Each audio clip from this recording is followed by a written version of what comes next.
బ్రహ్మ ఒక డాక్టర్, ఒక లాయర్, ఒక ఇంజనీర్, విభిన్న వ్యక్తుల సృష్టికర్త బ్రహ్మదేవుడు.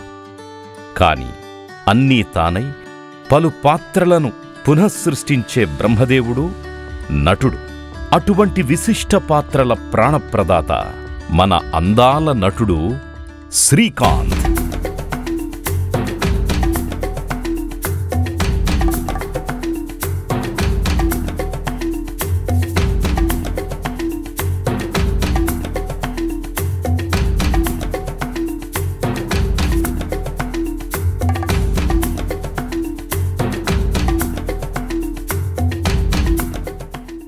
ఖడ్గం, మహాత్మా, శంకర్ దాదా ఎంబీబీఎస్.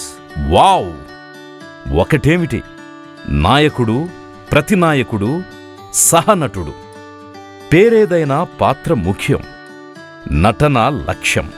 పాత్రను పండించడమే ధ్యేయం. నాకు పొరదంటింది, నాకు దొరదొచ్చింది, నాకు బ్లడ్ వచ్చింది, నా గడ్డొచ్చింది అని అడ్డమైన సాకులు చెప్తూ పనాపితే, కలలను కను, కష్టపడు, కలను సాధించు అన్న అబ్దుల్ కలాం గారి సూక్తి వ్యాప్తిలోకి రాకమునుపే అటుగా ఉరకలు వేసిన యువకుడు మన శ్రీకాంత్. అంటే మూవీ అనేది ఎట్లా వచ్చేసిందంటే, I think maybe it came from my dad. మా నాన్న మూవీస్ బాగా చూసేవారు, ఆయన ఇంట్రెస్టింగ్ ఉండేది. చిన్నప్పుడు కూడా మమ్మల్ని అప్పుడప్పుడు మూవీ తీసుకెళ్లేవారు. 6th 7th క్లాసులు చదివే కాడి నుంచి కూడా సినిమా కౌర్లు, ఏయో పేపర్స్ కట్ చేయటం, ఎంత అంటే దాని గురించి కౌర్లు చెప్పటం. నేను పెద్ద నాకు సినిమా యాక్టర్ అవుతానంటే అందరూ జోక్ చేసేవారు, సినిమా యాక్టర్ అవటం ఏంటి. సో 10th వచ్చేటప్పటికి he has upped his interest in the movies. Most of the time he used to get those magazines, సితారా, జ్యోతి చిత్ర, ఆంధ్రజ్యోతి, ఇవన్నీ పేపర్స్ లోకల్గా ఈ తెలుగు ఆ కటింగ్లు చేసుకోవడం, ఆ పేపర్ కటింగ్లు చేసుకోవడం, ఇక పోస్టర్స్ లాగా చేసుకుని పెట్టుకోవడం. సో అది it just transform from NTR గారి నుంచి చిరంజీవి గారికి వచ్చేటప్పటికి పిచ్చి ముదిరింది కొంచెం. అప్పుడు మన దానవీర సూరకర్ణ అని అవన్నీ వచ్చాయి కదా, ఆ డైలాగులు కూడా పెట్టుకొని టేప్ రికార్డర్లో పెట్టుకొని అసలు ఎంత స్పాంటేనియస్గా చెప్పేవాడు అంటే చాలా బాగా చెప్పేవాడు. మూలాలు మన కృష్ణా జిల్లా మేకవారిపాలెనికి చెందినవే. కాని తండ్రిగారు మేకా పరమేశ్వరరావు గారు తమ శ్రీమతితో కలిసి వెళ్లడంతో కర్ణాటక రాష్ట్రం కొప్పల జిల్లా గంగావతి తాలూకా బసవపట్టణం గ్రామంలో 1968 మార్చి 23న జన్మించారు శ్రీకాంత్.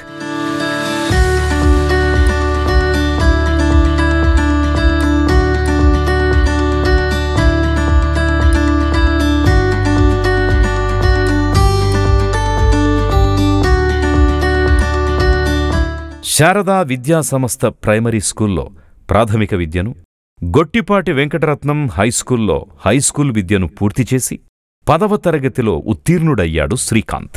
నేను 4th చదువుతా ఉండేదాన్ని. ఇక ఆఫ్టర్నూన్ మాకు ఫుల్ డే క్లాస్ స్కూల్స్ ఉండే అనమాట. ఆఫ్టర్నూన్ ఏం చేసేవాడంటే వాడు ఎట్లా 2-3 అవర్స్ అలా కూర్చునేవాడు. ఇక ఆఫ్టర్నూన్ నా దగ్గరికి వచ్చేసి ఇక వెళ్ళనని కూర్చొని ఇక ఏమన్నంటే ఏడుపు, వెళ్ళను నేను అక్క దగ్గర ఉంటా, లేకపోతే నువ్వు రా నా క్లాస్కి అనేవాడు. బాగానే అంటే గొడవ అంటే ఎక్కువ కొట్టుకుంటాను ఉండేవాళ్ళం, బాగానే కొట్టుకుంటూ ఉండేవాళ్ళం. ఒకసారి ఇలాగ కొట్టుకుంటుంటే సైడ్ ఫ్యాన్ ఉంటుంది కదా, టేబుల్ ఫ్యాన్ లాంటిది, అది పగిలిపోయింది ఒకసారి. అదే తన్నుకుంటూ ఉండేవాళ్ళం, ఆ తోపుడికి ఏదో సంథింగ్ ఫ్యాన్ పగిలిపోయింది. సో ఇద్దరు ఒకేసారి మళ్ళీ రీగ్రూప్ అయిపోయి ఆ ఫ్యాన్ని రిపేర్కి తీసుకెళ్ళి నానొచ్చే లోపల ఏదైనా అది బెండ్ అయిపోయింది మొత్తం. చదువులో above average, but not so that first rank second ranks అట్లా కాదు. అన్నయ్య ఏమో ఎక్కువ సినిమాలు చూసుకుంటా స్టడీస్ పాస్ అయితే అయ్యేవాడు గ్యారంటీగా. నేనైతే స్కూల్ ఫస్ట్ డెఫినెట్గా. సో టీచర్స్ అందరికి తెలుసు. శ్రీకాంత్ మొదటి నుంచి అద్భుతమైన స్టూడెంట్ అని మటుకు నేను చెప్పలేనండి, కానీ 10 మందిలో ఒక్కడిగా ఉండేవాడు. అట్లాగే ఒకసారి ఏమైంది, కాలువలో దిగాడు. కాలువలో దిగి ఏడ్చేస్తున్నాడు. ఏంటి అంటే పాము కరిసిందని. నిజమో అబద్ధమో మాకు తెలవట్లేదు. కాకపోతే ఇంకా అప్పటికప్పుడు స్కూల్లో దీంట్లో పెట్టుకొని హాస్పిటల్కి తీసుకెళ్తే అక్కడ మా అమ్మకి మా నాన్నకి కంగారు, వీడు నిజంగా పాము కరిసిందా యాక్ట్ చేస్తున్నాడా అనేది మాకు తెలియదు. అప్పటికే అలనాటి అగ్రతారలు ఎన్టీఆర్, ఏఎన్ఆర్ల నటనకు ఆకర్షితుడై చిరంజీవి గారికి వీరాభిమానిగా మారాడు శ్రీకాంత్. స్కూలింగ్ నుంచే రామారావు గారు, మరీ చిన్నప్పుడు రామారావు గారు చిరంజీవి గారు రాకముందు అంటే రామారావు గారిని అంటే ఆయన డాన్స్ అసలు బీజం పడింది సినిమా కంటే అది. తర్వాత చిరంజీవి గారు అంటే అసలు పిచ్చి ఒక రకంగా. బట్ ఆ జానపదం కానీ ఆ ఎన్టీఆర్ గారి ఆ సిరీస్ ఉండే కదా, దానవీర సూరకర్ణ, ఆ డైలాగ్స్, ఆ ఇంట్రెస్ట్ బట్టికి బాగా అటు సైడ్ నుంచి అది ఎక్కువ ఉండేది. కర్ణాటకలో ఉండేవాళ్ళం కదా, అక్కడ ఏంటంటే ఎక్కువ రామారావు గారి పిక్చర్స్ అట్లా వచ్చాయి. మేమంతా స్కూలింగ్ పిల్లలంతా ఒకసారి మా స్కూల్లో తీసుకెళ్ళాడు. థియేటర్లోకి వెళ్ళి లేచి డాన్స్ చేయడం మొదలు పెట్టాడు. అంటే ఇక ఇది maybe connected more into the dances of అన్నయ్య చిరంజీవి గారి డాన్సెస్కో, లేకపోతే మోర్ ఆఫ్ దట్ స్టైల్. నేను చిరంజీవి లాగా అయిపోతాను అని చిరంజీవి డాన్సులు చేయటం. నాకైతే మామగారు ఎక్కువ చెప్తా ఉంటారు ఇలాంటివన్నీ. పొలాల్లో చేసేటప్పుడు ఈయనెళ్ళి కాపులాకి అక్కడ పడుకోవటం ఇవన్నీ చేస్తా. తర్వాత పైకి ఫ్లైట్లో వెళ్ళేటప్పుడు నీకు తెలుసా వాళ్ళు ఉంటారు కదా పక్కన, వాళ్ళందరి దగ్గర చిరంజీవి గారు వెళ్తూ ఉంటారు తెలుసా ఫ్లైట్లో. ఇవన్నీ అంటే ఆయనకి అప్పటి నుంచి ఆయన మీద అసలు అంత ఒక ఎంత ప్యాషన్గా ఉండేదంటే అసలు అంత ఉండేది. ఆ మూవీస్ కానీ అసలు ఇంకా ఆయన చూసే ఈయన వచ్చారు. చిరంజీవి గారిని చూసి మాత్రమే ఈయన అసలు ఇండస్ట్రీకి ఎలాగైనా రావాలి అసలు అని. 17 ఏళ్ల యవ్వన ప్రాయం, చిత్రసీమ మీద ఎనలేని మక్కువ, చిరంజీవి గారిని కలవాలి అన్న ఆశయం. ఉన్నత విద్య కోసం అమ్మా నాన్నలు 4,000 పంపితే మద్రాసు పారిపోయాడు శ్రీకాంత్. సడన్ ఒక పెద్ద న్యూస్ ఏంటంటే శ్రీకాంత్ని కాంతి అంటారు, కాంతి కనిపించట్లేదు, వెళ్ళిపోయాడు ఎక్కడికో అని. ఇంట్లో అడిగితే గనక ఒప్పుకోరు కదా, విలేజ్లో ఇంకా అయ్యో సినిమాలో ఎందుకు అది ఇదని అంటారని చెప్పబెట్టకుండా పారిపోయారు అసలు. మొబైల్సు, ఫోన్లు, కమ్యూనికేషన్ రంగం అంతగా అభివృద్ధి చెందని ఆ రోజుల్లో బిడ్డ కనిపించక ఏమైపోయాడో, ఏం జరిగిందో అన్న ఆందోళన. ఒకరోజు సడన్ గా మాకు, నేను స్కూల్ నుంచి వచ్చేటప్పటికి వాళ్ళ రూమ్మేట్ టెలిగ్రామ్ వచ్చింది, స్టార్ట్ ఇమీడియట్లీ అని. అదే మాకు ఈ విషయం తెలియదు, అప్పట్లో టెలిగ్రామే కదా, no phone calls or nothing. So telegram రాగానే స్టార్ట్ ఇమీడియట్లీ అంటే నేను ఇంటికి వచ్చేటప్పటికి అప్పటికే నాన్న వెళ్ళిపోయారు. మా father actually already left for Dharwad. అసలు ఎంత టెన్షన్ అంటే మామూలుగా ఈ లోపల అక్కడ అమ్మాళ్ళు కంగారు పడుతూ నాన్నగారు వాళ్ళు ఇక చాలా పెద్ద ప్రహాసనం అయిపోయింది అదంతా. మేము ఇంటికి వచ్చేటప్పటికి ఏదో అయిపోయింది, శ్రీకాంత్ గారికి ఏదో అయిపోయిందేమో అన్నట్టు ఇంట్లో వాళ్ళందరూ మీ అన్నయ్యని ఏదో టెలిగ్రామ్ వచ్చింది అంటే నేను అనుకున్నాను ఏదో చేస్తుంటాడులే, ఎక్కడికైనా వెళ్ళాడేమో అని. So I was not that much worried. But evening కల్లా మ్యాటర్ తెలిసింది. So he was not there, ఎక్కడ ధార్వాడ్లో లేడు. మా నాన్న ఏం చేశారంటే ఆయన రూమ్లో ఉన్న అన్ని బుక్స్ అన్ని సర్దుకుని అంతా తీసుకుని ఇంటికి వచ్చేశారు. మద్రాస్ చేరి సెంట్రల్ రైల్వే స్టేషన్ దగ్గర్లోని లాడ్జిలో ఒక రూమ్ అద్దెకు తీసుకుని సినిమా పత్రికలను ఆతృతగా తిరిగేయడం, అభిమాన హీరోని కలవడానికి స్టూడియోలకి పరుగులు తీయడం, అది ఎప్పుడో జరిగిన షూటింగ్ తాలూకు వార్త అని తెలిసి ఉసూరుమనడం. అంతా నిరుత్సాహం. 4 రోజులు గడిచాయి. డబ్బు చివరికొచ్చింది. స్టూడియో గేట్లు దాటడం కూడా కష్టమని శ్రీకాంత్కి తెలిసొచ్చింది. అంతా అయోమయం, అగమ్యగోచరం. ఇక చేసేదేం లేక ఇంటికి తిరిగి వెళ్లను లేక అప్పటికే విజయవాడలో స్థిరపడి ఉన్న అక్కయ్య నిర్మల గారింటికి చేరాడు. ఏంటి అసలు ఇదేంటి, నువ్వు ఎక్కడికి వెళ్ళావంటే లేదు నేను మెడ్రాస్ వెళ్ళిపోయాను, సినిమా యాక్టర్ అవుదామని వెళ్ళిపోయాను, హీరో అవుదామని వెళ్ళిపోయాను అన్నాడు. పారిపోయి ఇంకా అక్కడ స్టూడియోలు అవి ఇవి అన్నీ తిరుగుతా వెళ్ళి మెరీనా బీచ్లో పడుకుని, ఫుడ్ లేదు ఏమీ లేదు, ఏం చేస్తారు ఇంకా. అందుకని ఇంకా 2-3 డేస్ తిరిగేసేసి ఇంకా సర్లే ఇది ఇంకా కరెక్ట్ కాదు అని చెప్పేసేసి మళ్ళీ రిటర్న్ వచ్చేశారు. పొరపాటును గ్రహించడానికి మించిన గొప్పతనం ఏముంది? పెద్దలు వెన్నుతట్టారు. విద్యాభ్యాసం తరువాతే వినోదరంగమని దృఢంగా నిర్ణయించుకున్నాడు శ్రీకాంత్. మా వారు చెప్పారన్నమాట, నువ్వు డిగ్రీ కంప్లీట్ చేయి, యు ఆర్ సో యంగ్, ఇంకాను కంప్లీట్ చేసినాక నిన్ను పంపించే బాధ్యత నాది. ఇంకా మీ పేరెంట్స్ కానీ ఎవరన్నా నేను ఏం ఒప్పుకోను, ఇది నా ప్రామిస్ నీకు, నువ్వు ముందు కంప్లీట్ చేసే, నువ్వు అప్పుడు దాకా డిగ్రీ అయ్యేదాకా అసలు దీని గురించి ఎత్తొద్దు. అప్పటికే విజయవాడ నుంచి ఇన్ఫర్మేషన్ వచ్చింది, విజయవాడ వెళ్ళాడంట చెన్నై నుంచి. మళ్ళీ అక్కడి నుంచి బ్యాక్ తీసుకొచ్చారు, మళ్ళీ వెనక్కి వచ్చాడు అనమాట. సమ్హౌ ఈ గాట్ కన్విన్స్ దట్ ఓకే, ఇది అప్పుడే కాదు, ఒక 3 సంవత్సరాలన్నా డిగ్రీ చేయాలి. ఒక విద్యా సంవత్సరాన్ని నష్టపోయిన శ్రీకాంత్ హౌస్పేట్లో పియూసీలో చేరి తమ్ముడు అనిల్తో కలిసి ఉంటూ అమ్మ ఆదరణతో పియూసీ పూర్తి చేశాడు. పియూసీ ఫస్ట్ ఇయర్ హౌస్పేట్లో ఇద్దరము చేరాము. తను సిఈసి బ్రాంచ్, అది కామర్స్ తీసుకున్నాడు, నేను science. So we both again same thing, ఆయన అక్కడ ఎదురుగుండా స్టేడియం ఒకటి ఉండేది కాలేజ్ ముందు. సో ఆడతాం హోస్పేటలో, విజయనగర కాలేజ్ హంపి దగ్గర. బట్ ఆయన బ్రాంచ్ వేరు, ఆయన అంబిషన్ వేరు, ఆయన లైన్ వేరు.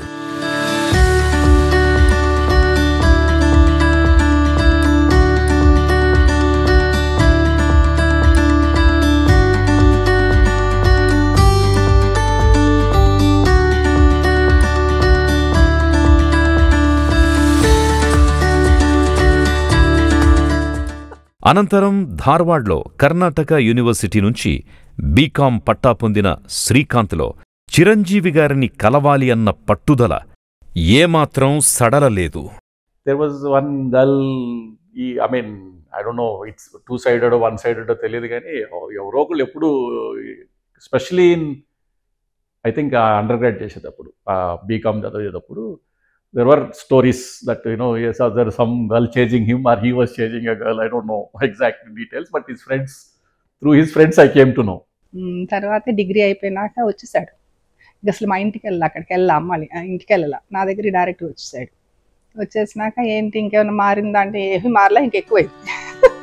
సినీ రంగ ప్రవేశం కొరకు మధు ఫిలిం ఇన్స్టిట్యూట్లో చేరి నటమెలకువలు నేర్చిన శ్రీకాంత్ 23 ఏళ్ల ప్రాయంలో 1991లో విడుదలైన ఉషా కిరణ్ మూవీస్ వారి పీపుల్స్ ఎన్కౌంటర్ చిత్రంలో అవకాశాన్ని చేజిక్కించుకున్నారు. పీపుల్స్ ఎన్కౌంటర్ చేసేటప్పుడు ఏంటంటే ప్రతి రోజు కూడా మాకు చెప్తా ఉండేవాడు, ఎట్లా ఏంటి అన్ని చెప్తాన్ని. ఫస్ట్ స్క్రీన్ మీద చూడంగానే అసలు మాకు ఎంత ఎగ్జైటింగ్ అంటే, అనుకున్నది సాధించాడు. వాట్ ఎవర్ తర్వాత ఎలా ఉంటాడు ఏంటి అనేది పక్కన పెట్టండి, వాడికి అంతే, వాడు చక్కగా చేశాడు అని చాలా చాలా అంటే అది ఒక ఫస్ట్ బేబీని చూసుకున్నప్పుడు మదర్ ఎంత ఆనందపడుతుందో, వాడిని ఫస్ట్ టైం ఆ స్క్రీన్ మీద చూడంగానే నేనైతే అంత ఆనందపడ్డాను అనమాట.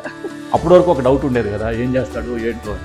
So as soon as the first one hit the screen, we said, okay, no, he is going to be rocking. We can see his appearance or presence on the screen. That was the day.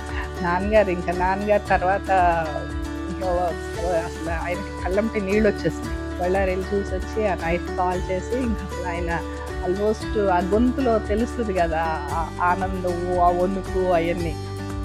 అమ్మ ఏమో వాడికి ఎలా ఉంటుందో తెలియదు, కానీ వాడి కోరిక తీరింది, నాకు అసలు చాలా హ్యాపీగా ఉంది. నా కొడుకు నేను ఏ రోజు ఊహించుకోలేదు, అలా సినిమాలో అలా స్క్రీన్లో చూస్తానని ఊహించుకోలేదు. అక్కడ నుండి సహాయ నటుడు వంటి పాత్రల్ని పోషిస్తూ 1/2 చిత్రంలో జేడి చక్రవర్తితో కలిసి కథానాయకుడిగా మంచి గుర్తింపు తెచ్చుకున్నారు.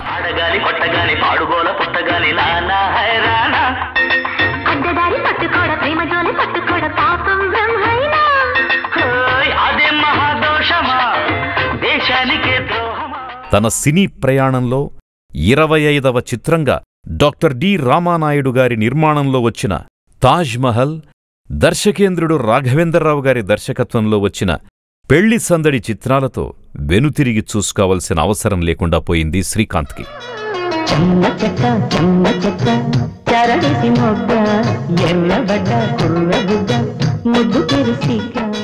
ఆ పరంపరలో 100 సినిమాలకు పైగా పూర్తి చేసుకున్న శ్రీకాంత్ ఈవీవి సత్యనారాయణ, ఎస్వి కృష్ణారెడ్డి వంటి దర్శకుల చిత్రాలతో అటు కుటుంబ కథా చిత్రాల నాయకుడుగాను, రొమాంటిక్ హీరోగాను పలు కోణాల్లో తమ సత్తాను చాటుకొని ఎనలేని ప్రేక్షకాదరణను పొందాడు.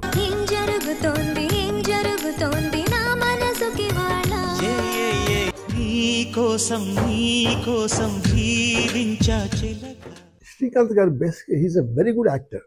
ఆయన ఏ క్యారెక్టర్కైనా కూడా ఆయన అట్లయినా మౌల్డ్ అయిపోతారనేది నేను అబ్జర్వ్ చేశాను. యాజ్ అన్ యాక్టర్గా చూసినప్పుడు సో ఈజీగా క్యారెక్టర్ని ఒకసారి క్యారెక్టర్ లైక్ వెళ్ళిన తర్వాత he goes in to that character and ఆ పర్ఫార్మెన్స్ కూడా it comes up to what is needed. భూమాతకే ఎగుడు దిగుళ్ళు తప్పలేదు, ఇక మనిషంతా. శ్రీకాంత్కి పరాజయాలు తప్పలేదు. ఆ అపజయాలతో నిరాశ నిస్పృహలతో మానసికంగా కుంగిపోయాడు శ్రీకాంత్. నార్మలీ ఆయన కొంచెం బయట ఏమైనా టెన్షన్స్ ఉంటే ఇంట్లో అసలు ఎక్కువగా చూపించుకోరు. బట్ నాకు అనేది నేను సెన్స్ చేయగలుగుతాను, నేను అదే ఇండస్ట్రీ నుంచి వచ్చాను కాబట్టి ఎలాంటి టెన్షన్స్ ఉంటాయి ఏంటి అని. కానీ అది ఎప్పుడు పిల్లల్లో కానీ లేదు ఇంట్లో వాళ్ళతో కానీ ఎప్పుడు అది అసలు చూపించుకునేవారు కాదు. బట్ ఆ ఒక్క పీరియడ్ మాత్రం కొంచెం చాలా అప్సెట్ అయ్యారు ఆయన. ఆల్మోస్ట్ లైక్ 7 to 8 మూవీస్ కంటిన్యూస్గా ఫ్లాప్ ఇది అవుతూ ఉంటే కనుక ఆ టైంలో చాలా అసలు ఇంకా కొంచెం ఎక్కువగా మామూలుగానే మరీ ఎక్కువే మాట్లాడరు, మామూలుగా ఉంటారు అసలు. అది మరీ ఒక టైప్ ఆఫ్ మోడ్లోకి వెళ్ళిపోయారు ఆయన ఆ టైంలో. తెలవకుండా తను ఒక లూప్లో, అంటే ప్రతి వాళ్ళకి వస్తుందేమో నాకు తెలియదు, బట్ ప్రతి యాక్టర్స్కి కొంత కొంత వస్తుందిలేండి, అదేమీ ఇది కాదు. కాకపోతే మనం చెప్పుకోవటం వేరు, ఆ సిచ్యువేషన్ ఫేస్ చేయటం వేరు. చాలా చాలా డల్ అయిపోయాడు ఫస్ట్, ఎవరితో మాట్లాడకుండా చాలా డల్ అయిపోయాడు, డిప్రెసివ్ అయిపోయాడు. I think it was just maybe because not his fault. He knew that. It's not his fault. ఆ మూవీ ఫ్లాప్స్ అనేది ఎట్లా వచ్చినాయి అంటే mostly I think it was a rush of directors and producers trying to make movies with him. కాని లక్ష్మణుడి కుంగుబాటును శ్రీరామచంద్రుడు చూస్తూ ఊరుకుంటాడా? ఇక్కడ ఓ విషయం చెప్పక తప్పదు. అనురాగం పంచే అమ్మలోని ఆ, బాధ్యత మోసే నాన్నలోని నా కలిపితే అన్నా అవుతుంది. చిరంజీవి గారిని అన్నయ్యా అని పిలుచుకుంటాడు శ్రీకాంత్. ఆ చిరుతమ్ముడు శ్రీకాంతుని కూర్చోబెట్టి తనలో స్ఫూర్తి నింపారు చిరంజీవి గారు. అప్పుడు ఇంకా చిరంజీవి గారు నిజంగా ఇది అంటే అందరికీ తెలిసిందే, ఇది అసలు చాలా మందికి తెలుసు. బట్ ఏంటంటే ఆ టైంలో ఆయన చెప్పిన మాటలు ఇప్పుడు బయట వాళ్ళకి వినేది వేరేగా ఉంటుంది. బట్ ఒక ఫ్యామిలీ పర్సన్ లాగా ఈయన్ని ఇక్కడ ఇంటికి వచ్చి మరి తీసుకెళ్ళి నువ్వు రా అని చెప్పి ఆయన్ని తీసుకెళ్ళి అంటే ఇప్పుడు ఒక ఫ్యామిలీకి కూడా ఆయన ఒక పెద్ద హెల్ప్ చేసినట్టే. ఎందుకంటే ఆయన అంత డిప్రెషన్ మోడ్లో ఉన్నప్పుడు ఆయన్ని మళ్ళీ దీనికి ఒక స్టేజ్కి తీసుకొచ్చి ఆయనకి ధైర్యాన్ని ఇచ్చి చేసింది మాత్రం గ్యారంటీగా అది మాత్రం ఆయనకి నిజంగా 100% మేము చాలా ఇదిగా ఉన్నాం అసలు. నేనన్నా నువ్వు ఎంత చూసుంటావు, మనం చిన్నప్పటి నుంచి పడ్డాము, అసలు ఏవి లేకోకుండా నువ్వు బేస్లో వచ్చావు, ఇవాళ ఏముంది అప్స్ అండ్ డౌన్స్, ఇప్పుడు ఆయన చెప్పారు నువ్వు తీసుకున్నావు, ఇలాగే నిలబెట్టుకో, నీకు ఇంక ఏదన్నా వచ్చినా కూడా ఆయన ఒకసారి చిరంజీవి గారిని ఒకసారి మాట్లాడు. ఆ టైం నుంచి కొంచెం ఓకే అన్నయ్య మాట్లాడారు, ఇలా చెప్పారు అంటే అవును లైఫ్లో అప్స్ అండ్ డౌన్స్ అనేది వస్తానే ఉంటుంది, ఇంకా ఇది ఉంటే మనకి ఓకే ఇప్పుడు డౌన్లో ఉన్నా అంటే మళ్ళీ వెళ్ళొచ్చు పైకి, అసలు దాందే ఉంది అని చెప్పి అది కరెక్ట్గా ఒక దీంట్లోకి ఆయన్ని మళ్ళీ నార్మల్ పర్సన్గా తీసుకొచ్చింది అన్నయ్య. చిరంజీవి గారిది చాలా గొప్ప రోలు అసలు, కాంతిని మళ్ళీ దాన్ని అప్లిఫ్ట్ చేస్తాకి. So it's not your fault, but I think is mostly అప్పుడు ఏమైందంటే ఆ సపోర్ట్ ఇంట్లో నుంచే కాకుండా చిరంజీవి గారు కానీ వేరే other artists, other his colleagues, so everybody supported him. ఇప్పుడు కూడా చిరంజీవి గారు ఫోన్ ఏదైనా చేశారంటే కూడా అసలు ఆయన కూర్చుని ఉన్నా కూడా లెగ్స్ నుంచుంటారు. అంటే అంత ఆయనకి లోపల మనసులోకి ఆయన మీద అంత గౌరవం ఉందన్నమాట. ఇంట్లో కూడా అలాగే ఉంటారు అసలు. సో ఆయన అయితే ఇంకా ఆల్మోస్ట్ ఒక బ్రదర్ లాగా మేము అందరూ కూడా ఒక ఫ్యామిలీ ఇది లాగానే ఉంటాం అసలు. ఇక అంతే, విభిన్న పాత్రలతో వైవిధ్యమైన నటనతో అందాల నటుడు శ్రీకాంత్ ఎన్నో శిఖరాలను అధిగమించాడు. సినిమాల్లో హీరోకి హీరోయిన్ తారసపడడం, ప్రేమ చిగురించడంలాగే ఊహగా పేరు మార్చుకున్న ఉమామహేశ్వరి ఆమె చిత్రంలో శ్రీకాంత్కి పరిచయమయ్యారు. యాక్చువల్లీ ఫస్ట్ కలిసింది మేము ఆమె షూటింగ్ అప్పుడే. అండ్ ఫస్ట్ టైం చూసినప్పుడు ఇంకా అంటే ఎక్కువ మాట్లాడుకునే వాళ్ళం కాదు. ఇంకా ఆయన మాత్రం ఎవరో అడిగితే ఎట్లా ఉంది అమ్మాయి, హీరోయిన్ కొత్త అమ్మాయి అంట కదా, కేరళ అమ్మాయి, మళ్ళీ తమిళనాడు అంతా ఎలా ఉంది అదే అంటే వచ్చి ఒక అమ్మాయి ఏదో పిల్లికళ్ళు వేసుకుని వచ్చింది అది ఇదని ఇంకా అందరి దగ్గర మాట్లాడుకున్నారు. యాక్చువల్గా ఫస్ట్ నాకే చెప్పాడు, ఆ అమ్మాయి ఉంది కదా, ఆ అమ్మాయిని నాకు చాలా ఇష్టం, చాలా మంచిది అంటే ఫస్ట్లో ఏదో చెప్తున్నాడులే అనుకున్నాం. కానీ తర్వాత అసలు ఏంటి నువ్వు ఎక్కువ చెప్తున్నావు తెలుస్తుంది. మా పాపని ఏం చేసేవాడు, నా డాటర్ని, తను మా ఇంట్లో ఫస్ట్ చైల్డ్, తను షూటింగ్కి వెళ్ళినప్పుడు తను తీసుకెళ్ళడం, ఉమా దగ్గర ఎక్కువ అలవాటు చేయటం. ఆయనకి షార్ట్ లేని టైంలో షూటింగ్కి వచ్చేవారు అసలు. అప్పుడు మిగతా వాళ్ళందరూ అదేంటి శ్రీకాంత్ నువ్వు అసలు ఎప్పుడు నీకు షూటింగ్ లేకపోతే నువ్వు రావు కదా, లొకేషన్కి ఎందుకు వస్తున్నావు అనేవారు. అలా ఏడిపించడం స్టార్ట్ అయింది. ఇంకా అది ఎలాగో అలా ఇంకా ఒకళ్ళకొకళ్ళు ఇంకా ఇష్టపడ్డాము. ఇదైంది. తను ఫోన్ చేసినప్పుడల్లా మా అమ్మాయి లిఫ్ట్ చేసి కాంతి మామని పిలుస్తాను, కానీ తనకు తెలుసు, కానీ తను చిన్నది కదా. ఆఖరికి ఒక స్టేజ్ వచ్చింది, తనంది కాంతిమావ నువ్వు ఊహాంటిని తప్ప ఎవరన్నా ఇప్పుడు కూడా ఊహాంటినే అంటది, తను ఒక్కటే ఊహాంటి అంటది చిన్నప్పటి నుంచి. ఊహాంటిని తప్ప ఎవరన్నా చేసుకుంటే ఆ అమ్మాయిని కత్తి పెట్టి పొడి చేస్తానంది. అంటే నాకు డౌట్ వచ్చింది అప్పుడు, ఏంటి ఇట్లా అంటుంది ఏంటి, అసలు ఏంటి కాంతి ఇంత దాకా ఏంటి అసలు చెప్పు నువ్వు ఏమైంది అంటే అప్పుడు చెప్పాడు, లేదక్క ఇట్లా నేను తను చేసుకుందాం అనుకుంటున్నాను, చాలా మంచి అమ్మాయి మాకు ఇష్టము అండ్ నేను వెళ్ళొచ్చాను, వాళ్ళ ఇంట్లో కూడా చూశాను, వాళ్ళంతా చాలా డౌన్ టు ఎర్త్ పీపుల్, నాకు బాగా అండర్స్టాండ్, తను డెఫినెట్గా మంచి బాగుంటుంది మన ఇంటికి వస్తే అని నాకు అనిపిస్తుంది అంటే ఇంకా నేను బాగా ఆలోచించి నిర్ణయం తీసుకున్నావని అడిగా. So actually I got married before him. ఒక 2 years ముందు నాకు పెళ్ళైపోయింది. సో నాకు పెళ్ళైనప్పటికీ వీళ్ళు ఫస్ట్ టైం ఐసా వదిన అన్నయ్య అప్పుడే ఆమె అవన్నీ రిలీజ్ అయింది. I had a clue, he just mention to me kind of something going on, అంటే he was seeing her and నా ఇంటికి రావడం, నా పెళ్ళప్పుడు రిసెప్షన్ అప్పుడు వచ్చినట్టుంది, పెళ్ళప్పుడు శ్రీనగర్ కాలనీలో. So she came, so we had some clue that they were going out. వాడి సినిమాలోకి వస్తాకే ఒప్పుకోలే, ఇంకా సినిమా అమ్మాయిని అనేటప్పటికి వాళ్ళు చాలా స్టన్ అయిపోయారు. మా నాన్నగారు అసలు మాట్లాడలేకపోయారు నేను చెప్పినప్పుడు, అసలు నువ్వెట్లా ఒప్పుకున్నావు అది ఇది అని అంటే, కాదులే నేను నాకు తెలుసు, నాకు అర్థమైంది తను ఏదైనా నిర్ణయం తీసుకున్నాడు అంటే ఇంకా చేస్తాడు, అంత సాఫ్ట్ ఉంటాడు, అంత గట్టిగా ఉంటాడు. యాక్చువల్గా ఏం కోఇన్సిడెన్స్ అంటే మా ఇద్దరికి ఫస్ట్ సీన్ జరిగింది కూడా పెళ్లి సీనే జరిగింది. సో అలా వచ్చి అది నిజంగానే ఇలా మారిందనమాట. ఒరిజినల్ లైఫ్లో కూడా పార్ట్నర్గా అసలు అలా అయ్యింది, అనుకోలేదు రియల్ లైఫ్లో కూడా పార్ట్నర్గా వస్తారు అని చెప్పేసి. And I'm very lucky. ఇద్దరి మధ్య ప్రేమ చిగురించింది, పెద్దల అంగీకారము కుదిరింది. 1997లో శ్రీకాంత్ ఊహల వివాహం జరిగింది.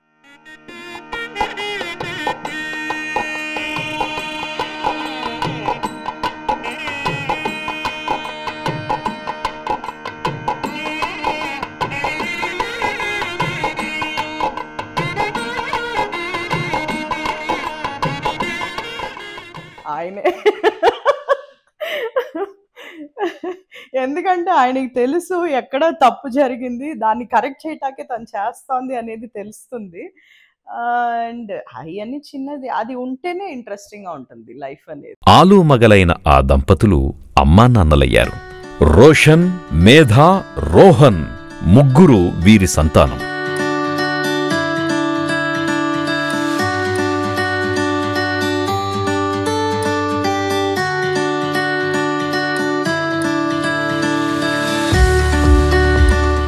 యాజ్ అ ఫాదర్ 100% చెప్పొచ్చు అసలు.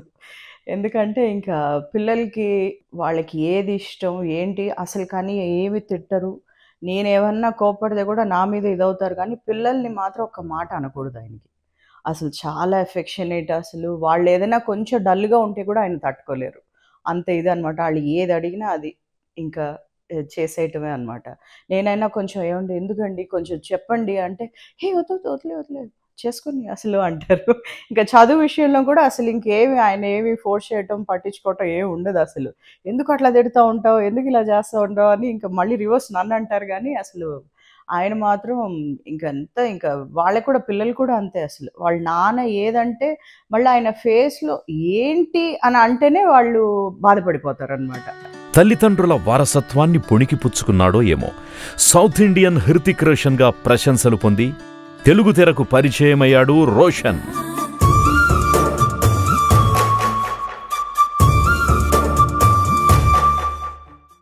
ఎంత ఎదిగినా ఒదిగి ఉండాలనే దానికి ప్రతీక మన శ్రీకాంత్. ఎన్ని అవార్డులు, ఎన్ని రివార్డులు అయినా పుట్టిన నేలను మరవని శ్రీకాంత్ అలనాటి స్నేహితులతో కలిసిమెలిసిపోతారు.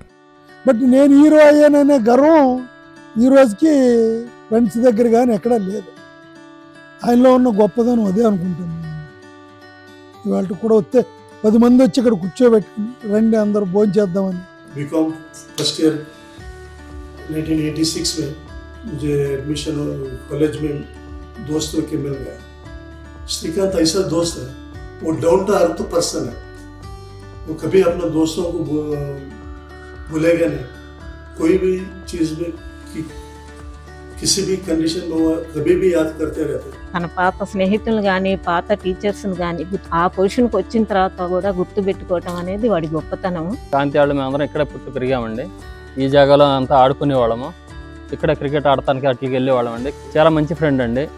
ఎప్పుడు వచ్చినా సరే ఇంకా మేము బాగా ఉన్నవాళ్ళము లేదనేది లేకుండా అందరితో పాటు బాగా కలిసి తిరుగుతాడండి. ఇక్కడికి వస్తే మాత్రం అందరం ఒరే ఏంట్రా ఏం అనుకుంటానే ఉంటాం. ఇప్పటికే చిన్నప్పటి నుంచి బాగా కలిసి పెరిగినోళ్ళం కాబట్టి. వాళ్ళ ఇంటి దగ్గర గెస్ట్ హౌస్కి వచ్చినప్పుడు ఎంతమందో వస్తారు ఫోటోలు తీసుకోవాలని చెప్పి అందరినీ వెంకటేశ్వరరావు అందరినీ రాని ఫోటోలు తీయమని అందరికి ఫోటోలు తీసి పంపిస్తారా? ఎవరిని కూడా వాపస్ పంపించరా? మా అన్నయ్య బసాపట్నం అనే చిన్న గ్రామంలో మా అందరితో పాటు కలిసి పెరిగి ఆడుకుని ఈవేళ ఇంత స్థాయి హైదరాబాద్ దాకా సినీ ఫీల్డ్లో ఇంత స్థాయికి ఎదిగారంటే నిజంగా మా అందరికీ గర్వకారణం అండి. అలాగే ఎంత ఎత్తుకు ఎదిగినా మా అన్నయ్య ఇవాళకి మా ఊళ్ళో ఎవరిని కూడా మర్చిపోలా. ఎంత చిన్న స్నేహితులను కూడా ఇంటింటి పలకరించి ఆప్యాయంగా దగ్గరికి తీసుకున్నాడు. ప్రతి సంవత్సరం మేము అభిమానులందరూ ఈ ఇంటి దగ్గరికి వచ్చినప్పుడు ఆయన పలకరించే విధానం కానీ, ఎలా ఉన్నారు, ఇంట్లో వాళ్ళు బాగున్నారా, బాగా చదివిస్తున్నారా, పిల్లల్ని బాగా చూసుకోండి, రేపు పొద్దున డబ్బు సంపాదించండి అని మాకు ఎప్పుడు కూడా మంచి మాటలు చెప్పి మా అందరిని బాగా ఎంకరేజ్ చేసేవాడు ఆయన. శ్రీకాంత్ చారిటబుల్ ట్రస్ట్ అని ఒక ట్రస్ట్ పెట్టి దాని మీద అనేకమైన కార్యక్రమాలు చేసాం మేము. ఈయనకి కూడా కాకుండా రేపు రోషన్కి కూడా మేమందరం ఎలాగే ఉండి ఆయన చేసే మంచి పనులన్నీ మేమందరం మీ అందరి దగ్గర తీసుకెళ్తామని గర్వంగా చెప్తున్నాము. మేమందరం శ్రీకాంత్ గారి అభిమానులు అయినందుకు గర్వంగా ఫీల్ అవుతున్నాం. ఫస్ట్ మెయిన్గా ఆయనంత మంచి మనిషి ఎవరు ఉండరని మా అందరి అభిప్రాయం. ఎన్నో ఆధ్యాత్మిక కార్యక్రమాల్లో స్వయంగా పాల్గొంటారు.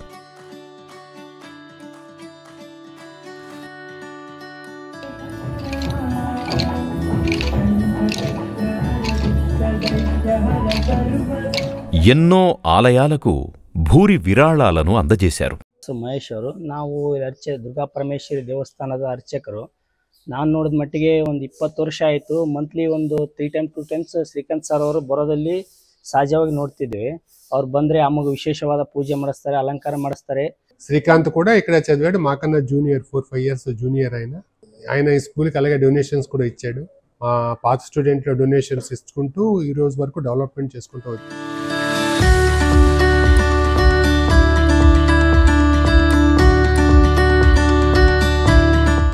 ఆధ్యాత్మిక కార్యక్రమాలే కాదు, ఆటల్లో కూడా బెస్ట్ శ్రీకాంత్.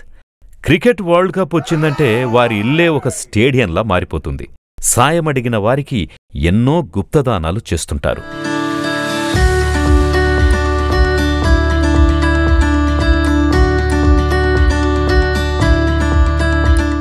అందాల హీరో, అద్భుతాల నటుడు, విశిష్ట పాత్రల ప్రాణప్రదాత మన శ్రీకాంత్. ఎక్కడ ఆరంభమై ఎటు వెళుతోందో తెలియని ఓ ఆరాటం జీవితం. కాని దిశాదశలను నిర్దేశించి అటువైపే జీవిత శిఖరాలను చేరడం స్ఫూర్తిదాయకం. చిరు తమ్ముడు శ్రీకాంత్ అభినందనీయుడు.